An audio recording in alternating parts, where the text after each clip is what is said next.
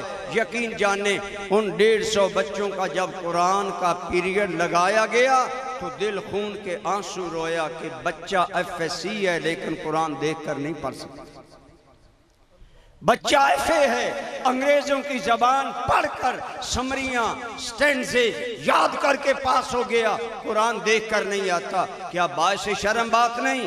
میرا آپ سے سوال ندامت دینے کے لیے نہیں، احساس پیدا کرنے کے لیے، ہم بھی سوچیں کہ ہمیں قرآن آتا ہے۔ کیا ہمیں قرآن نازل آتا ہے؟ کیا قرآن کا ترجمہ آتا ہے؟ آج تیرے ٹیلی فون پر میسج آ جائے انگلش میں اور سمجھ نہ آئے، دروازے پر جاتا ہے کوئی جوان بچہ جو مجھے میرا میسج پڑھ کر سنائے؟ مجھے اطمینان سکون نہیں مل رہا، بے چینی ہے۔ کیا میسج آیا؟ حیرت ہے اگر تیرے فون پر میسج آئے، جب تک پڑھ نہ لے سمجھ لانے چین نہیں آتا۔ 1450 سال ہو گئے تیرے پیارے رب العالمین کا، تیرے آقا حقیقی رب کا پیغام میرے تیرے نام آیا، لیکن ہمیں قرآن نہیں آتا، قرآن کا ترجمہ نہیں آتا، اور پھر اس اپنے نقصان کا کوئی احساس بھی نہیں۔ کون بتائے ہم کدھر جا رہے ہیں؟ خدا را صرف نعروں کی زندگی چھوڑیں، پریکٹیکلی زندگی اپنائیں۔ یہ جگہ یہاں قرآن پڑھا جائے گا، یہاں قرآن کا ترجمہ پڑھایا جائے گا، یہاں مسجدوں کو آباد کیا جائے گا۔ آئیے حضور کی آمد کے مقاصد سامنے رکھیں، قرآن خود پڑھیں، بچوں کو پڑھائیں۔ سوچیں اگر مجھے قرآن نہیں آتا تو مجھے پڑھنا ہوگا، یاد کرنا ہوگا۔ آج ہماری عمر گزر جاتی ہے، ہم بس ہر نماز میں سورہ فاتحہ کے بعد قل هو اللہ احد پڑھتے ہیں۔ ضرور میری تقریر سخت ہوگی، لیکن آپ کو جگانے کے لیے ہر مرتبہ قل، ہر نماز میں قل۔ علماء سے پوچھئے کیا قل پڑھنا ضروری ہے؟ اور قرآن ہم کوئی نہیں پڑھ سکتے؟ صحابہ تو قرآن بدل کر پڑھتے تھے، آج ایک آیت کل ایک آیت۔ بعض اللہ کے بندے وہ ہیں جنہوں نے فرض نماز میں پورا قرآن فرض نماز میں پڑھ کر سنایا۔ آج ہمیں صرف قل آتا ہے، اور وہ بھی حال یہ ہے، پچھلی حکومت میں وزیر داخلہ سے جب ٹی وی پر قل سنا گیا تو وزیر داخلہ رحمان ملک کو قل نہ آیا۔ ٹی وی والوں نے کہا آپ اسلامی حکومت کے وزیر داخلہ ہیں، آپ کو قل نہیں آیا۔ کہنے لگا مجھے پہلے بتاتے تو میں یاد کر لیتا۔ یہ ہیں ہمارے حکمران، حکومت کر رہے ہیں لیکن قل شریف نہیں آتا۔ اگر آتا ہے کتنے ہمارے ایسے حکمران ہیں جنہیں کہ یہ چیزیں، لیکن وہ اس لیے ہیں کہ ہم بھی توجہ نہیں دیتے۔ تو میں عرض اتنا کرنا چاہتا ہوں کہ میلاد ضرور منائیے، لیکن میلاد مقصد حیات کو یاد رکھیں۔ حضور آئے کیوں؟ آپ دیکھیں نا، میں آپ کی اس دور دراز ڈھوک پر کیوں آیا؟ تقریر کرنے کے لیے۔ میری صحت بھی ناساز تھی، صبح میں مصروف بھی ہوتا ہوں، آپ دیکھ رہے ہیں گلا بھی خراب ہے۔ میں تو پہلے مہینوں سے لگاتار چل رہا ہوں، لیکن حاضر ہوا۔ اب اگر میں یہاں آ کر سرفراز شاہ صاحب شاگرد ہیں میرے، میں کہتا جی میں آ گیا، میری حاضری ڈال لیں۔ اگر میں تقریر نہ کرتا، کیا میں اپنے آنے کا مقصد پورا کرتا؟ نہ ہوتا نا۔ میں آیا تقریر کرنے کے لیے، اگر ویسے چلا جاتا آپ کہتے جی اتنے دور سے آئے بھی تقریر بھی نہیں کی۔ سرکار دنیا میں کیوں آئے؟ قرآن عام کرنے، اللہ کی بندگی عام کرنے، پلیتوں کو پاک کرنے۔ اب اللہ کی قسم جو بھی پلید مصطفیٰ کی نگاہ میں آیا، مصطفیٰ نے اسے پاک کر دیا، بشرطے کے ایمان لائے، حضور کی بارگاہ میں آئے۔ پنج تن پاک کے ہم پاکیزگی کے قائل ہیں، ہمارا عقیدہ ہے، لیکن یہ عقیدہ ہمارا نہیں کہ صرف ساری زندگی میں 5 پاک ہوئے۔ ہمارا یہ بھی عقیدہ ہے ان 5 تن 4 تن کی طہارت، 5 میں تو رسول اللہ ہیں، وہ مسلم ہے، لیکن نبی پاک کے تمام صحابہ کو بھی مصطفیٰ نے پاک کر دیا ہے۔ جتنے حضور کی نگاہ میں آئے، یہ عقیدہ بھی یاد رکھا کریں۔ اسی لیے میں کہا کرتا ہوں جس طرف چشم محمد کے اشارے ہو گئے، جتنے ذرے سامنے آئے ستارے ہو گئے۔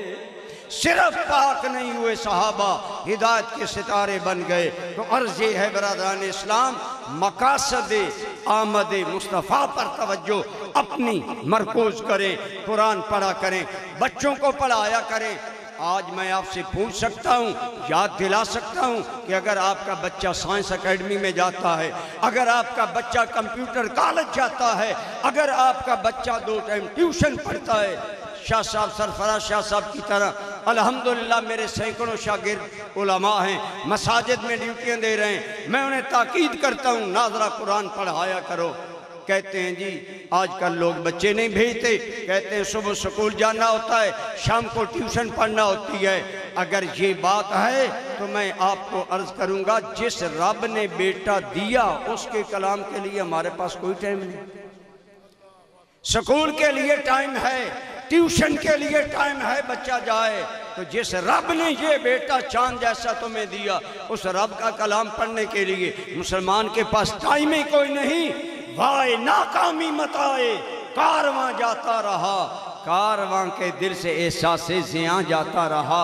ارے تیرا بچہ انگلش پڑھے گا، تیرا مقدر ہے بڑا ہو کر تیری خدمت کرے نہ کرے، لیکن اگر قرآن ناظرہ پڑھے گا، جس دن ناظرہ قرآن بچہ بچی مکمل کرتا ہے، میرا رب کہتا ہے ملائکہ اس کے ماں باپ کے سارے گناہوں پر کلمے عفو پھیر دو، ہم نے ان کے گناہ معاف کر دیے۔ یہ ہے قرآن پڑھنے کا فیضان تمہیں۔ اگر بچہ حافظ قرآن بن گیا، اللہ کی قسم آج خواہش ہے میرا بیٹا ڈی ایس پی لگ جائے، میرا بیٹا ایس ایچ او لگ جائے، میرا بیٹا اے سی بن جائے، لوگ سفارش کے لیے آئیں گے، میرا پرہ اونچا ہوگا، میری عزت بلند ہوگی۔ میں نے کہا دنیا چند دن کی ہے، بیٹے کو قرآن کا حافظ بنا، قرآن کا عالم بنا۔ میں نے نہیں کہا، آمنہ کے لال نے کہا قیامت کا دن ہوگا جب حافظ با عمل آئے گا یا عالم قرآن با عمل آئے گا، اللہ فرمائے گا اے میرے بندے خود بھی جنت میں چلا جا اور اپنے خاندان کے وہ 10 پاپی گناہگار قد وجبت علیہم النار جو جہنم کے مستحق بن گئے، سفارش تو کر دے بخشش میں فرما دوں گا۔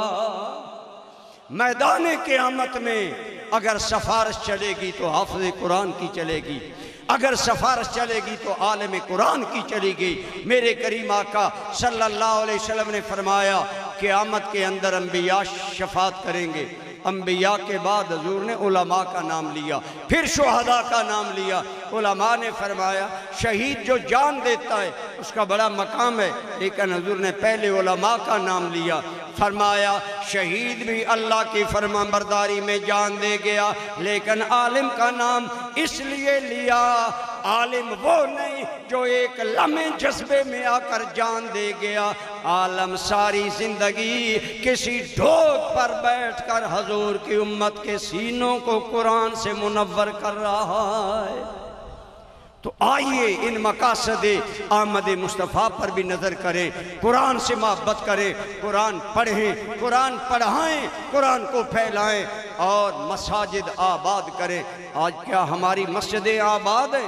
یہ کویسچن آج اپنے دل پر لے کر جائیں۔ مسجد کا افتتاح بھی ہے، کیا میں مسجدیں آباد کرنے والوں میں شامل ہوں؟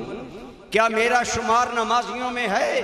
قرآن کریم کے 29ویں پارے میں آیا جنتی جنت جا رہے ہوں گے، جہنم کے گڑھے کے پاس سے گزریں گے، ایک آدمی کو پہچان لیں گے، کہیں گے تو کیسے جہنم چلا گیا؟ وہ جہنمی جو جہنم میں جل رہے ہوں گے ان کا جواب میں نہیں کہہ رہا، اللہ کا قرآن سنیں، وہ کہیں گے پہلا جواب لم نکو من المصلین، ہم اس لیے جہنم کا ایندھن بنے ہیں کہ ہمارا شمار نمازیوں میں نہیں تھا، ہمارا شمار نمازیوں میں نہیں تھا۔ آپ اور میں سوچے کیا ہمارا شمار نمازیوں میں ہے؟ کیا ہم 5 وقت مسجد میں جاتے ہیں، جماعت سے ادا کرتے ہیں؟ میں نے کہا میرے محبوب پاک کرنے آئے پلیتوں کو، حضور نے صحابہ سے سوال کیا، کہیے صلی اللہ سوال کیا، فرمایا صحابہ جس آدمی کے گھر کے سامنے نہر چلتی ہو، آدمی اس میں 5 ٹائم نہا لے، کیا اس کے بدن پر حال جب کا شیء من الدنس، کیا اس کے بدن پر کوئی میل رہے گا؟ صحابہ عرض کرنے لگے آقا جو 5 ٹائم نہر میں نہا لے اس کے بدن پر میل کیسے رہے گی؟ آگے سنیے اپنے کریم آقا کا ارشاد، فرمایا جو میرا امتی 5 ٹائم نماز پڑھ لے گا اس کے بدن پر بھی گناہوں کا میل باقی نہیں رہے گا۔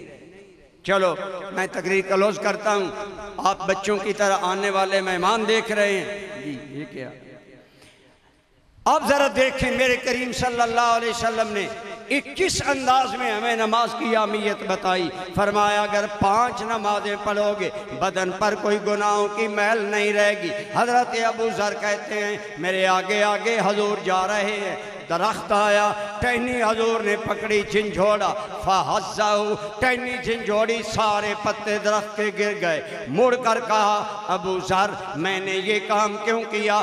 دیکھ رہے ہیں ٹہنی ہلائی, پتے گر گئے, لیکن نہیں کہا صحابہ کا ایمان تھا آمنہ کے لال کے عملوں کے راز یا خدا جانتا ہے یا آمنہ کا لال جانتا ہے. عرض کیا اللہ و رسول عالم, اللہ جانے, اللہ کا رسول جانے آپ نے یہ کیوں ٹہنی ہلائی. فرمایا اے ابو ذر لوگوں کو بتا دے جس طرح میں نے ٹہنی ہلائی اس کے سارے پتے گر گئے. جو میرا امتی 5 ٹائم نماز ادا کرے گا اس کے بدن سے صغیرہ گناہوں کے پتے یوں گر جائیں گے اور میرا امتی گناہوں سے پاک ہو جائے گا. ہمارے کریم آقا نے ہمیں خدا کی بندگی کا جو راستہ دیا, آج ماشاءاللہ اس جگہ مسجد کا افتتاح ہو رہا ہے تو نیت کر کے جائیں. ہم جہاں بھی ہوں گے مسجدیں آباد کرنے والے ہوں گے, اور یہ اللہ کے گھر وہ ہیں انہیں بنانا بھی جنت ہے, انہیں بسانا بھی جنت ہے. روایات میں آتا ہے قیامت کے دن مسجدیں آئیں گی, کہیں گی یا اللہ ہمیں آباد کرنے والے بھیج, انہیں ہمارے اندر داخل کر. جب نفس و نفسی کا عالم ہوگا مساجد میں مسجدیں آباد کرنے والے آئیں گے اور مسجدیں آباد کرنے والوں سمیت جنت میں چلی جائیں گے. ماشاءاللہ فرما رہے ہیں 2 کنال پر مسجد ہوگی, 2 کنال پر اسلامک سینٹر ہوگا, تو اسلامک سینٹر میں بھی قرآن ہی پڑھایا جائے گا, قرآن کا ترجمہ پڑھایا جائے گا, دین سکھایا جائے گا. آج میں بات یہ کر رہا ہوں خدا را ان میلاد کے پروگراموں کو دین سیکھنے کا ذریعہ بنائیں, قرآن سیکھنے کا ذریعہ بنائیں, نبی رحمت کی شریعت سیکھنے کا ذریعہ بنائیں. اگر یہ بنائیں گے با مقصد محافل میلاد کریں گے آپ کو معاشرے میں چینجنگ آئے گی. ورنہ میلاد گزر جائے گا, جوان جس طرح پہلے ماں باپ کا نافرمان ہے میلاد کے بعد بھی نافرمان ہوگا, جس طرح پہلے بے نماز ہے بعد میں بھی بے نماز ہوگا. اگر میلاد کی محافل میں آنے سے ہمیں یہ باتیں نصیب نہ ہوں تو ہم نے گویا اصل مقصد پورا نہیں کیا. ہمارے آقا کریم کے صدقے اللہ نے ہم پر کرم کیا, ساری دھرتی مسجد بن گئی. ہماری تو نماز مس نہیں ہونی چاہیے, کوشش ہونی چاہیے. آخری بات, نمازی کو اعزاز کیا ملے گا؟ جب نمازی مرے گا قبر میں جائے گا, منکر نکیر آئیں گے, سوال کریں گے نا, مشکل کھڑی ہوگی, ڈراؤنے ملائکہ ہوں گے 2 منکر نکیر. لیکن نمازی کا حال یہ ہوگا اسے یوں محسوس ہوگا جیسے سورج غروب ہوا چاہتا ہے میری عصر کی نماز رہی. آپ بتائیں پکا نمازی ہو, سفر سے آئے عصر کی نماز جا رہی ہو, گھر آئے گھر والے کہتے ہیں پانی پیو, کپڑے رکھو, کہتا ہے نہیں میری نماز رہتی ہے. نماز کی فکر میں جلدی جلدی پڑھتا ہے, قبر میں یوں محسوس ہوگا سورج جا رہا ہے میرا نماز کا ٹائم جا رہا ہے. منکر نکیر کہیں گے من ربو کا, تیرا رب کون ہے؟ وہ نمازی کہے گا دا انا اصلی, یہ حدیث ہے. وہ نمازی وہاں کہے گا ٹھہرو پہلے مجھے نماز پڑھنے دو پھر سوالوں کا جواب دوں. اب جسے قبر میں بھی نماز نہیں بھولی اس آدمی کے بارے میں آپ کیا کہیں گے؟ منکر نکیر اس سے کیا سوال کریں گے؟ امام جلال الدین سیوطی نے لکھا جب موت کا وقت آتا ہے ہوش ساتھ نہیں دیتے, لیکن جس وقت والے کی زبان پر کلمہ آ جائے, من کانا آخر کلامہ لا الہ الا اللہ دخل الجنہ, جس کا آخری جملہ لا الہ الا اللہ ہوگا جنت میں جائے گا. امام سیوطی نے شرح الصدور فی احوال الموت و اہل القبور میں لکھا, آپ فرماتے ہیں نمازی پکے کو حضرت ملک الموت خود کلمہ پڑھایا کرتے ہیں. یہ ہے نمازی کا احساس, اعزاز, عزت و افتخار. آئیے آج نمازی بنے, نماز کو اللہ کی ملاقات کا ذریعہ سمجھیں. دعا ہے اللہ تعالی ہمیں حضور کی آمد کے مقاصد سمجھنے اور انہیں اپنی زندگی کا منشور اور رہنما بنانے کی توفیق عطا فرمائے. وما علیہ